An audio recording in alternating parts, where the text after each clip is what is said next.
दिखाई थी 55 year female थी, तो इसका ये ओसीटी था। हम थोड़ा सा ओसीटी को डिस्क्राइब कर लेते हैं। तो इस ओसीटी में क्या है जी कि foveal contour is lost and elevated with disruption of normal retinal architecture due to cystic changes. ठीक हो गया कि फोवियल कंटूर लॉस्ट हुआ हुआ और एलिवेटेड हुआ हुआ है, और नॉर्मल जो रेटिनल आर्किटेक्चर है वो डिसरप्ट हुआ हुआ है। ये वाली बात करनी है आपने पहले पॉइंट में, ये पहला पॉइंट है। ड्यू टू सिस्टिक चेंजेस, जो नॉर्मल आर्किटेक्चर डिसरप्ट हुआ हुआ क्यों हुआ हुआ है? Due to cystic changes. पहला पॉइंट आपने उसी टी में ये डिस्क्राइब करना है। Foveal contour is lost and elevated with disruption of normal retinal architecture due to cystic changes. Number 1 point हो गया। ठीक है। दूसरा आपने बताना है, हाँ ये तो बताना है कि this is a OCT of macula. ठीक है।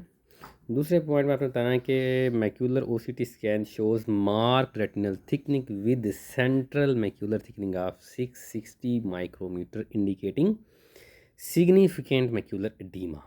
ठीक हो गया कि ये इसकी थिकनेस है माइक्रोमीटर्स के अंदर।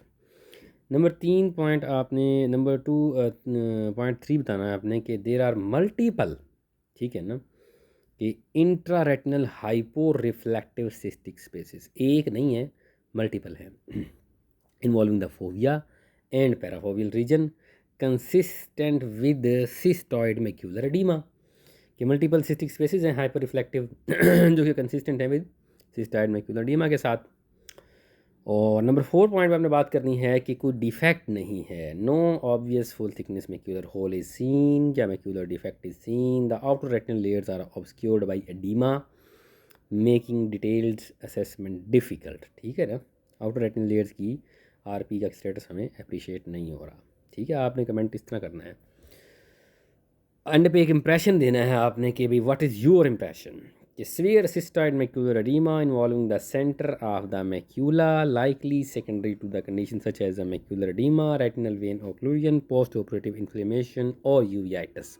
ठीक है ना, आपने ये अपना इंप्रेशन देना है कि भाई सीवियर सिस्टॉइड मैक्यूलर एडीमा है, सीवियर, ठीक है ना, कि इन्वॉल्व कर रहा है सेंटर ऑफ द मैक्यूला को, और लाइकली ये है कि डायबिटिक है या रेटिनल वेन ओक्लूजन की वजह से है। तो इस पेशेंट के अंदर वैसे CRVO की वजह से था, ये सेंट्रल रेटिनल वेन ओक्लूजन की वजह से था ये। तो ये हमारा OCT हो गया।